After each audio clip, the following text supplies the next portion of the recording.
Let go of your body beliefs. Let go of the belief that you would be more attractive or that life could really start if you were thinner. Let go of the belief that people who are healthy are more virtuous than you, or that you're a burden if you have health problems.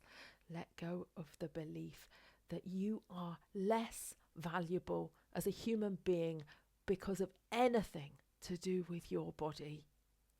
I'm Laura Lloyd. I'm an eating psychology coach and educator. I've been working in this field for over 10 years, and it's my pleasure to bring together people locally here in Cornwall for the Food Psychology Easy workshop series.